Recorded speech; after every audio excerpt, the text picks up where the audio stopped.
Hello welcome students. हम पढ़ रहे हैं रिप्रोडक्शन इन फ्लावरिंग प्लांट्स और सेक्सुअल रिप्रोडक्शन के पे हम देख रहे हैं सेक्सुअल रिप्रोडक्शन क्या होता है फ्लावरिंग प्लांट्स में, कैसे कैसे सेक्सुअल रिप्रोडक्शन होता है, कैसे गैमेटोजेनेसिस होता है, मेल और फीमेल गैमेट्स कैसे डेवलप होते हैं। और आज जो है हम गैमेट फॉर्मेशन के बाद फर्टिलाइजेशन कैसे होता है उसके बारे में देखेंगे। ठीक है, तो इससे पहले हमने पोलन ग्रेन देखा था कि पोलन ग्रेन कैसे जर्मिनेट करता है।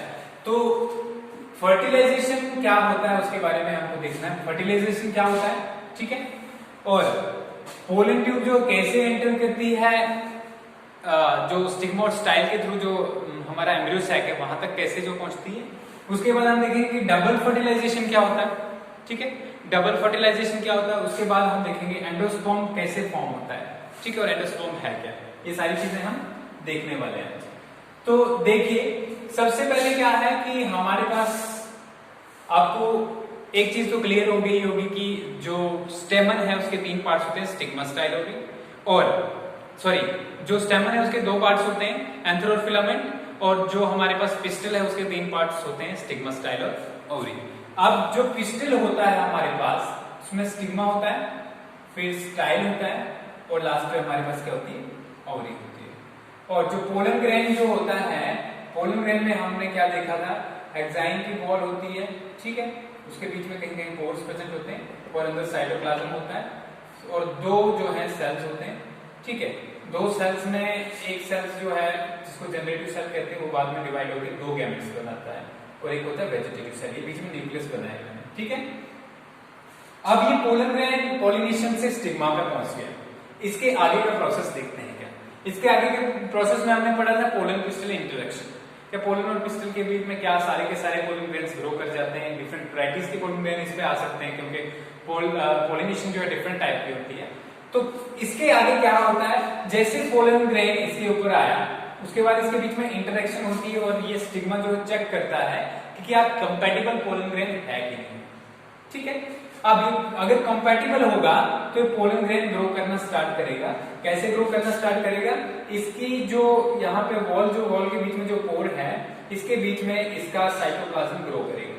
ठीक है, किसकी हेल्प से ग्रो करेगा, वो ग्रो करेगा इस वेजिटेटिव न्यूक्लियस की हेल्प से।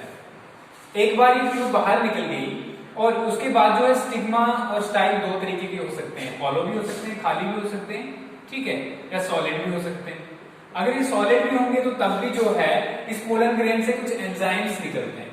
क्या निकलते हैं, एंजाइम्स निकलते हैं जिनको कहते हैं पैक्टिनेसिस। पैक्टिनेसिस जो है, ठीक है, पैक्टिनेसिस क्या है, पैक्टिन्स को डिस्ट्रॉय करते हैं। और इसके अलावा हाइड्रोलेसिस, ये क्या है, ये 2 एंजाइम्स हैं जो रिलीज होते हैं कहां से, पोलन ग्रेन से, ठीक है, इस पोलन ट्यूब से। अब ये जब इससे क्या होता है कि जो इसके अंदर पैक्टिन प्रेजेंट होगा इन सेल्स के बाहर उसको ये डिसॉल्व कर देगा। हाइड्रोलिसिस से क्या होगा कि इसके बीच में जो सबस्टेंस होगा वो भी डिसॉल्व होगा। तो इसके बाद जो है ये पोलन ट्यूब इसके अंदर पेनेट्रेट करना स्टार्ट कर देगी। ठीक है, ये समझो इतनी सी पेनेट्रेट कर गई। अब जब ये पेनेट्रेट कर गई ये पोलन ट्यूब तो उसके बाद क्या होता है कि ये जो वेजिटेटिव न्यूक्लियस है वो आगे चलेगा और पीछे पीछे जो है 2 जनरेटिव न्यूक्लियस चलेंगे। ठीक है, अब उसके बाद जो है ये यहां से पोलन ट्यूब के थ्रू नीचे जाएंगे और नीचे जाने के प्रोसेस में क्या होता है हमारे पास, calcium boron iron sugar complex. ठीक है, कैल्शियम बोरान और आयरन शुगर कॉम्प्लेक्स इसके एंड पे रहता है, जिसकी हेल्प से वो जो है कीमोट्रॉपिक मूवमेंट शो करती है। आपको कभी कभी एग्जाम में आ भी जाता है कि पोलन ट्यूब का मूवमेंट कौन सा है, जियोट्रॉपिक है, ठीक है, फोटोट्रॉपिक है। आपने पढ़े हैं ये 10th के अंदर जो है आपको ये सारे जो है ट्रॉपिक मूवमेंट्स आपने प्लांट्स में पढ़े होंगे। ठीक है, जियोट्रॉपिक जो अर्थ की वजह से होते हैं, फोटोट्रॉपिक जो लाइट की वजह से होते हैं, ठीक है, हाइड्रोट्रॉपिक होते हैं, फिर केमोट्रॉपिक होते हैं। तो ये सारे मूवमेंट्स डिफरेंट टाइप के हैं। तो केमोट्रॉपिक मूवमेंट्स कौन से होते हैं, जो केमिकल्स की हेल्प से होंगे। और यहाँ पे इस पोलन ट्यूब का मूवमेंट कौन सा है, केमोट्रॉपिक मूवमेंट है। और केमोट्रॉपिक में कौन से केमिकल्स रेस्पॉन्सिबल है, कैल्शियम है, बोरान है, आइनोसिटोल है और शुगर। ठीक है, ये सारे मिलके एक कॉम्प्लेक्स बनाते हैं जो इसके मूवमेंट के लिए रेस्पॉन्सिबल है। और दूसरा, अब अगर ये हॉलो होगी तो ये ये जो इसके थ्रू चलता रहेगा, ठीक है। अब इसके लंबे होने के लिए जो नरिशमेंट कहां से मिलती है पोलन ट्यूब को, शुरू में हमने देखा कि इस पोलन ग्रेन ने ही जो है सपोर्ट किया पोलन ट्यूब को ग्रो करने में, लेकिन एक बार जो इसके अंदर ये पेनेट्रेट हो गई, उसके बाद क्या है, इसके सराउंडिंग सेल्स जो हैं इस पोलन ट्यूब को क्या देते हैं, ये नरिशमेंट प्रोवाइड करते हैं। और इस तरीके से धीरे धीरे पोलन ट्यूब कहां तक पहुंच जाती है, ओवरी के अंदर हमारे जो ओव्यूल्स प्रेजेंट होते हैं उन ओव्यूल्स के ऊपर पहुंच जाती है, ठीक है। ये हमारे ओव्यूल्स हैं, ठीक है। अभी हमारे जो ओव्यूल्स हैं इसके अंदर पहुंच गई, ठीक है। अब ओव्यूल का स्ट्रक्चर भी आपको याद होगा, बाहर से क्या होते हैं, इंटेग्यूमेंट्स होते हैं। इंटेग्यूमेंट्स के बाद क्या होता है, इंटेग्यूमेंट्स के बाद होता है न्यूक्लियस, ठीक है। न्यूक्लियस के बाद क्या होता है, न्यूक्लियस के बाद होता है एम्ब्रियो सैक, होता है ना यही, ठीक है। एम्ब्रियो सैक में क्या होता है, एम्ब्रियो सैक में जो है ये माइक्रोपाइल एंड पे देखेंगे तो एक सेल और दो सिनेर्जिड्स, अपोजिट साइड पे एंटीपोडल सेल और सेंटर पे जो है पोलर न्यूक्लियाई, यही सारी चीजें होती हैं। अब देखो एक बार ये ट्यूब यहां तक पहुंच गई, इसके बाद जो है ये ट्यूब धीरे धीरे जो है पोलन ग्रेन ये सॉरी जो है अपने इस तक पहुंचेगी, किस तक पहुंचेगी, ये ओव्यूल तक पहुंचेगी। ओव्यूल तक पहुंच गई, उसके बाद ओव्यूल के अंदर इसकी एंट्री होगी, क्या होगी, एंट्री। तो ओव्यूल के अंदर जो एंट्री होती है पोलन ट्यूब की वो तीन तरीके से हो सकती है। कितने तरीके से, तीन तरीके से। पहला है हमारे पास पोरोगेमी, क्या है, पोरोगेमी, ठीक है। पोरोगेमी में क्या होता है कि जो ओव्यूल के अंदर एंट्री जो करती है ट्यूब वो करती है माइक्रोपाइलेंट से, ये जो ऑलरेडी पोर प्रेजेंट होता है माइक्रोपाइलेंट से करती है, ठीक है। तो इसको क्या कहते हैं, पोरोगेमी। दूसरा है हमारे पास चलाजोगेमी, क्या होता है दूसरा, चलाजोगेमी। चलाजोगेमी में क्या होता है कि आपको ओव्यूल की अगर स्ट्रक्चर फिर से याद हो तो क्या क्या था, कौन कौन सी चीजें थी इसमें, माइक्रोपाइल, ठीक है, माइक्रोपाइल एंड, फिर दूसरे अपोजिट में चलाजल एंड, ठीक है, ये याद होगा। इसके बाद जो है चलाजोगेमी से समझ जाओ कि चलाजल एंड से अगर जो पोलन ट्यूब आई ऊपर से, ठीक है, और डायरेक्ट इस पोर से एंटर नहीं की, कहां से एंटर किया इसने, चलाजल एंड से एंटर किया ओव्यूल को, ठीक है। ओव्यूल को अगर चलाजल एंड से जो है एंटर किया पोलन ट्यूब ने तो इसको क्या कहते हैं, चलाजोगेमी। तीसरा होता है मीजोगेमी, मीजो का मतलब होता है मिडल, ठीक है। अगर ना ही पोर से जो है एंटर हो पोलन ट्यूब ओव्यूल के अंदर और ना ही जो है चलाजल एंड से हो, बल्कि कहां से हो, इंटेग्यूमेंट से जाके सीधा जो है कहां तक पहुंचे, इस एम्ब्रियो सैक तक पहुंचे, तो इसको क्या कहते हैं, मीजोगेमी। एग्जांपल्स भी देखो, पोरोगेमी लिली के अंदर देखा है ना, चलाजोगेमी होती है जुगलन्स के अंदर, जुगलन्स अखरोट भी जुगलन्स के अंदर आते हैं, ठीक है। और इसके बाद जो है मीजोगेमी किसमें होती है, कुकुरबिट्स में। कुकुरबिट्स के अंदर क्या होती है, जैसे कि आपके कद्दू हो गए, खीरे हो गए, ठीक है, इनके अंदर कहां से होती है, मीजोगेमी। तो ये तीन टाइप की एंट्री होती है पोलन ट्यूब की। एक बार एंट्री हो गई उसके बाद क्या होता है वो देखते हैं, ठीक है। एंट्री होने के बाद जैसे ही एंट्री हो गई उसके बाद कहां पहुंच गई पोलन ट्यूब, एम्ब्रियो सैक में पहुंच गई, एम्ब्रियो सैक में। मान लेते हैं ये माइक्रोपाइलेंट है और ये चलाजल है, ठीक है। माइक्रोपाइलेंट में क्या होता है, एक होता है एग सेल और दो क्या होते हैं, सिनेर्जिड्स। सिनेर्जिड्स के साथ में क्या होता है, फिलीफॉर्म apparatus, ठीक है। और उसके साथ में जो है क्या होता है, अपोजिट में उसके चलाजल एंड पे इसमें होते हैं एंटीपोडल सेल्स। ये आ गए सिनेर्जिड्स, ये आ गया एग सेल, ठीक है। एग सेल के बाद और ये क्या आ गए, ये आ गए एंटीपोडल सेल्स, ये किसकी, एम्ब्रियो सैक की स्ट्रक्चर बनाएगी। एक बार पोलन ट्यूब एंटर हो गई यहां पे, तो एंटर चाहे जहां से भी हो, यहां से चाहे माइक्रोपाइलेंट से हो, चलाजल एंड से, कहीं से भी हो, तो क्या करती है, उसको जो है ये सिनेर्जिड सेल्स हैं वो ऐसे केमिकल सिक्रीट करते हैं जो पोलन ट्यूब को अपनी तरफ खींचते हैं। कहां खींचते हैं, अपनी तरफ। जब पोलन ट्यूब सिनेर्जिड्स के पास पहुंचती है तो सिनेर्जिड्स में जाके क्या होता है, उससे सिनेर्जिड्स टूट जाते हैं और सिनेर्जिड्स के टूटने के साथ साथ में पोलन ट्यूब भी टूट जाती है, ठीक है। पोलन ट्यूब टूट गई। अब इसमें क्या क्या था पोलन ट्यूब में, एक था वेजिटेटिव न्यूक्लियस और दो थे जनरेटिव न्यूक्लियस। एक वेजिटेटिव न्यूक्लियस था और दो जनरेटिव न्यूक्लियस। ये दोनों के दोनों न्यूक्लियस जो हैं इसमें छोड़ दिए, किसमें छोड़ दिए, सिनेर्जिड के अंदर छोड़ दिए, ठीक है। अब सिनर्जिड तो टूट गया, दूसरा सिनर्जिड भी डिसइंटीग्रेट हो गया। अब इसमें से क्या होगा, एक न्यूक्लियस जो है दोनों में से जो गैमेट, न्यूक्लियस नहीं मेल गैमेट, जनरेटिव न्यूक्लियस के दो जो मेल गैमेट थे, एक गैमेट जाके फ्यूज होगा एग के साथ। तो मतलब जो है एग मेल और फीमेल गैमेट यहाँ पे फ्यूज हो गया, तो क्या हो गया, इसको कहते हैं हम सिनगैमी।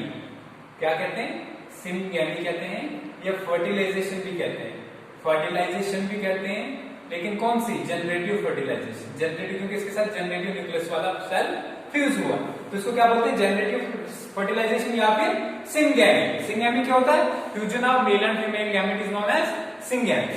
अब हमारे पास क्या बचा, हमारे पास बचा एक ओव्यूल, सॉरी ओव्यूल नहीं, हमारे पास बचा एक मेल गैमेट बचा, एक तो फ्यूज हो गया इसके बाद। अब ये जब फ्यूज हो गया इसके साथ, तो ये क्या बनेगा, अब ये बनेगा जाइगोट बनेगा। क्या बनेगा, जाइगोट बन गया। ठीक है, जाइगोट के बाद जो है हम बाद में एम्ब्रियो बनता है, इसका एम्ब्रियो कैसे बनता है वो तो बाद में पढ़ेंगे। तो फर्टिलाइजेशन वाला काम हमारा हो गया।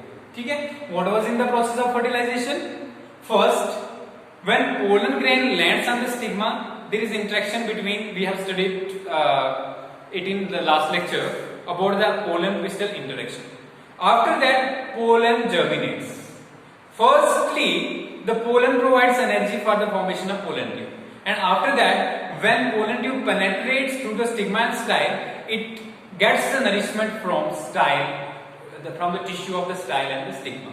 ठीक है, अब क्या होता है, when the pollen tube reaches this ovule, it enters the ovule by three different ways. What are these? One is porogamy. In porogamy, the pollen tube enters through micropyle. Second one is chalazogamy. In chalazogamy, the pollen tube enters through chalazolin. And third one is what?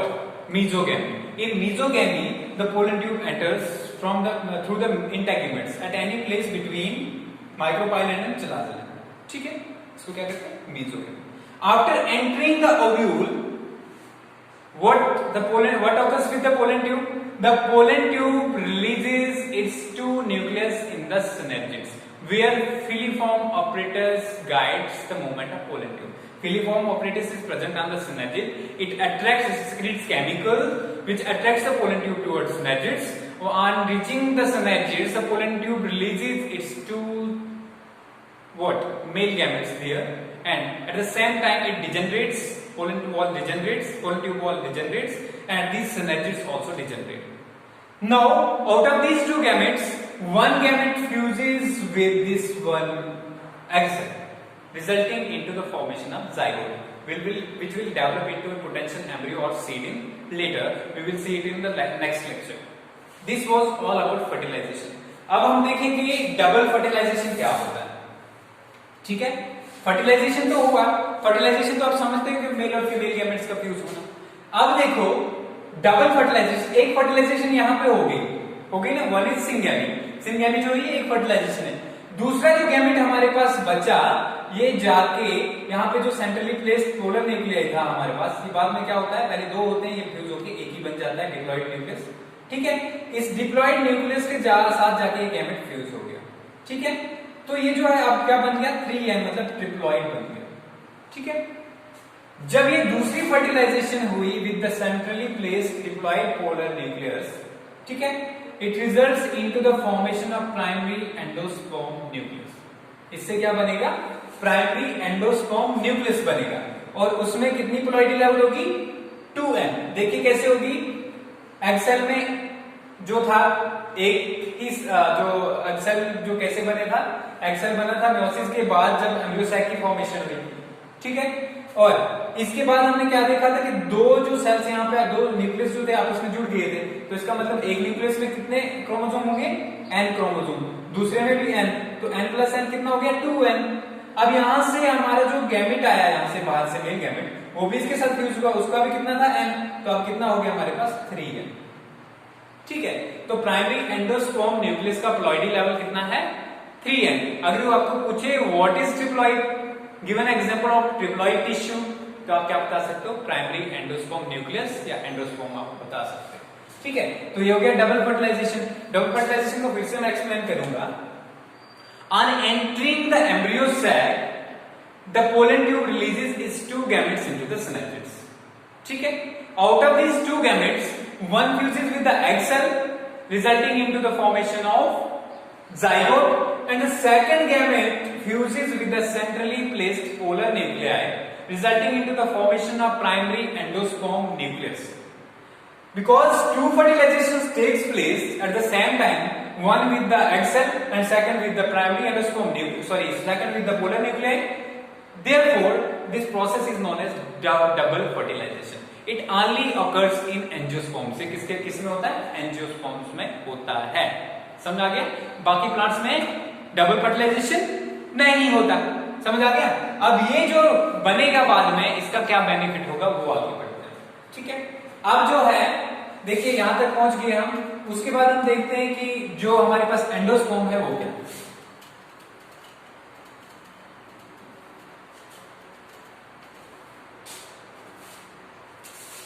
Endosperm को देख लेते हैं, वो क्या है। मैंने आपको बताया कि जब पोलन ट्यूब ने एंटर किया, एक ने एग सेल के साथ फ्यूज किया, ठीक है, एक गैमेट ने, और दूसरे गैमेट ने क्या किया, सेंट्रल प्लेस पोलर न्यूक्लियस थे उनके साथ फ्यूज किया। इससे क्या बना था? Primary endosperm nucleus. अब जब इस टिश्यू की जो प्राइमरी एंडोस्पर्म न्यूक्लियस होता है, ये लास्ट में देखो नीचे हमारे पास एंटीकोडल सेल थे, वो डिजेनरेट हो जाते हैं। ठीक है, क्या हो जाते हैं? उनका कोई फंक्शन अभी तक पता नहीं चल रहा है। ठीक है, अब ये प्राइमरी एंडोस्पर्म न्यूक्लियस जो है हमारे पास, प्राइमरी एंडोस्पर्म न्यूक्लियस क्या करता है? It divides resulting into formation of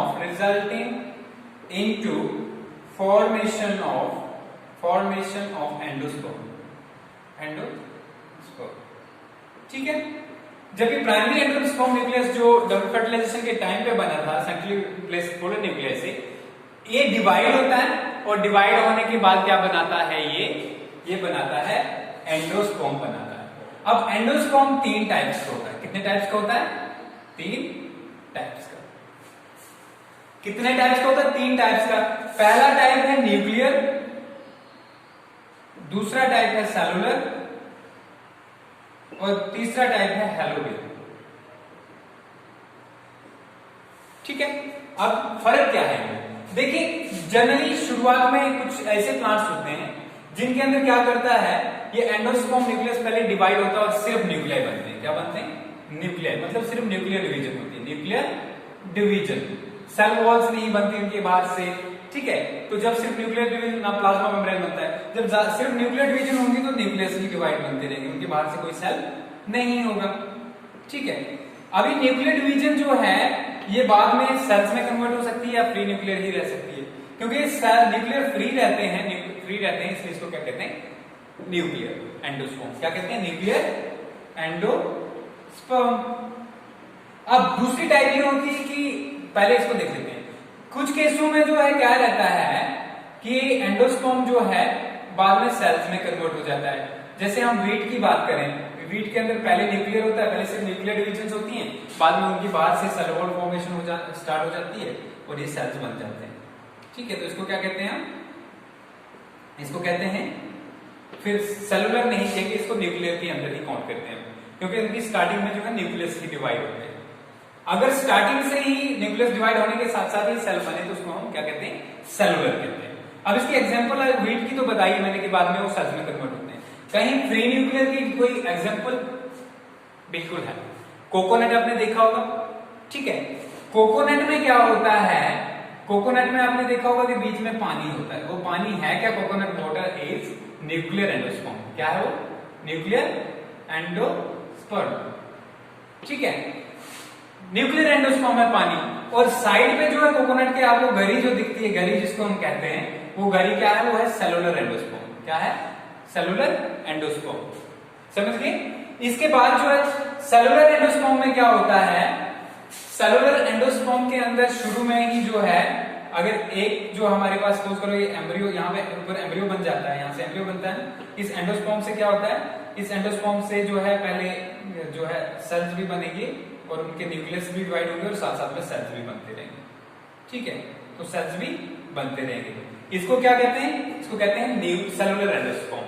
जैसे कि कैस्टर की एग्जांपल देता हूं मैं। ठीक है, कैस्टर समझ में आ गया कैस्टर। अब इसके बाद हम तीसरे टाइप का देखते हैं हेलोबियल एंडोस्पर्म। हेलोबियल में क्या होता है, हेलोबियल एंडोस्पर्म जो है ये मोनोकॉट्स में पाया जाता है। किसमें पाया जाता है, मोनोकॉट्स। हेलोबियल्स एक ऑर्डर है, हेलोबियल्स, ठीक है। एंड ये किसके अंदर, मोनोकॉट्स के अंदर एक ऑर्डर है, मोनोकॉट्स। मोनोकॉट्स के अंदर एक ऑर्डर है हेलोबियल, उसके अंदर क्या पाया जाता है, ये हेलोबियल एंडोस्पर्म पाया जाता है। इसके अंदर क्या होता है कि ये हमारा जो एम्ब्रियो सैक है, सेंटर में ये न्यूक्लियस फ्यूज हुआ था, यहाँ पे जो है हमारे पास क्या बनना है, एम्ब्रियो बनेगा बाद में, पहले जाइगोट तो मान लो उसको। यहां से क्या होता है कि इस समय एक अनइक्वल डिवीजन होता है, ठीक है। ये माइक्रोपाइलेट है, इस साइड वाला सेल जो है बड़ा होता है और इस साइड वाला सेल छोटा होता है। पहले ये हुआ कि क्या बने, दो सेल, तो इसको हम सेलुलर कहेंगे, ठीक है। लेकिन बाद में क्या होता है कि यहां पे सिर्फ न्यूक्लियस ही डिवाइड करेगा, क्या करेगा, ये बड़ा भी होता रहेगा सेल और न्यूक्लियस डिवाइड भी करता रहेगा दोनों में, ठीक है। और सेल्स की फॉर्मेशन नहीं होगी, तो ये मिक्सअप हो गया। मिक्सअप क्या हो गया, मतलब सेल्स भी बने और बाद में न्यूक्लियर भी हुआ, न्यूक्लियर एंडोस्पर्म भी। इसलिए इस दोनों का कॉम्बिनेशन जो है सेलुलर प्लस न्यूक्लियर एंडोस्पर्म का कॉम्बिनेशन को हम क्या कहते हैं, हेलोबियल एंडोस्पर्म, ठीक है। क्लियर हो गया, हेलोबियल एंडोस्पर्म। तो ये आ गया तीसरी टाइप का एंडोस्पर्म। तो ये डिफरेंट टाइप के एंडोस्पर्म्स हैं हमारे पास, ठीक है। अब हम देखो, हम स्टिग्मा की बात कर रहे थे कि पोलन ट्यूब जो है उसके थ्रू मूव करती है। तो यहाँ पे एक जो है मेज के अंदर, मक्की के अंदर कितना लंबा जो है पोलन ट्यूब को लंबा होना पड़ता है, 45 सेंटीमीटर। आपने जब कच्ची मक्की जब हम खाने के लिए लाते हैं, उसके बाहर वाले जो है कवर्स जो हटा के, जो लीफ जो होते हैं उसके बाद से वो हटा के जब आप अंदर देखते हैं तो उसके बाल टाइप होते हैं। वो बाल क्या होते हैं, वो स्टाइल होते हैं, स्टिग्मा स्टाइल होते हैं, ठीक है। तो इतने लंबे जो थ्रेड्स के थ्रू जो है लगभग 45 सेंटीमीटर तक भी जो है क्या, पोलन ग्रेन जर्मिनेट करके, ट्यूब को जर्मिनेट करके फर्टिलाइजेशन के लिए सीड तक पहुंचाता है, ठीक है। क्लियर हो गया। तो ये हमारे पास क्या था, तीन चीजें, फर्टिलाइजेशन हो गया, डबल फर्टिलाइजेशन हो गया, ठीक है। फर्टिलाइजेशन के अंदर सबसे पहले जो है पोलन ट्यूब कैसे एंटर करती है, कौन से एंजाइम्स यूज होते हैं, ठीक है। एंटर करने के बाद जो है जब उसके पास पहुंच गई, ये जो है अपना ओव्यूल के पास पहुंच गई, तो उसमें कैसे एंटर होती है, कहां से एंटर होती है, क्या पोर से, मतलब माइक्रोपाइलेट से होती है, चलाचलन से होती है, बीच में होती है, वो देख लिया हमने। फिर उसके बाद जो है डबल फर्टिलाइजेशन क्या हुआ, डबल फर्टिलाइजेशन में एक एग के साथ फ्यूज हुआ, दूसरा सेंट्रली प्लेस जो है पोलर न्यूक्लियर के साथ फ्यूज हुआ, दो। और तीसरा हमने देखा एंडोस्पर्म क्या होता है, एंडोस्पर्म जब प्राइमरी एंडोस्पर्म न्यूक्लियस बनता है डबल फर्टिलाइजेशन के टाइम पे, तो जब उसकी डिवीजन होती है तो उससे क्या बनता है, एंडोस्पर्म बनता है। एंडोस्पर्म जो है, एंडोस्पर्म दो तीन टाइप्स का हो सकता है। न्यूक्लियर, अगर सिर्फ न्यूक्लियर डिवीजन ही हो और सेल वॉल फॉर्मेशन ना हो तो उसको न्यूक्लियर एंडोस्पर्म कहते हैं। अगर सेल वॉल फॉर्मेशन साथ साथ में हो तो उसको क्या कहते हैं, सेलुलर कहते हैं। अगर दोनों की टाइप की डिवीजन जो है सेम टाइप पे मिले तो उसको क्या कहते हैं, हेलोबियल। अब बेनिफिट क्या है एंडोस्पर्म की, अगर हम बेनिफिट करें एंडोस्पर्म, तो एंडोस्पर्म बाद में क्या, अगर कुछ चीजों में जो है एंडोस्पर्म खत्म हो जाता है, जब एम्ब्रियो ग्रो कर रहा होता है तो एंडोस्पर्म को खा जाता है। जैसे करके आपने दालें देखी होंगी, ठीक है, राजमा है हमारी, रेड किडनी बीन या डिफरेंट जो दूसरी दालें हैं, उसमें क्या होता है कि एंडोस्पर्म कंज्यूम हो जाता है, पूरा ग्रोइंग एम्ब्रियो जो है उसको यूज कर लेता है। लेकिन अगर व्हीट देखोगे, मेज देखोगे, इनमें जो है एंडोस्पर्म पूरा यूज नहीं होता, एम्ब्रियो छोटा ही रहता है, एंडोस्पर्म बहुत ज्यादा उनके बाहर भी होता है, ठीक है। तो ये आ गया हमारा एंडोस्पर्म जो है। इसकी इंपॉर्टेंस की क्या बात करेंगे, बहुत सारे फ्रूट्स जो है, फ्रूट्स जितने भी होते हैं वो किससे बनते हैं, एंडोस्पर्म से। हमारी दालें वगैरह जो है पल्सेस, तो इंसान के खाने की बहुत सारी चीजें जो किससे बनती हैं, एंडोस्पर्म से। इसको हम बाद में फ्रूट के अंदर देखेंगे, ओके।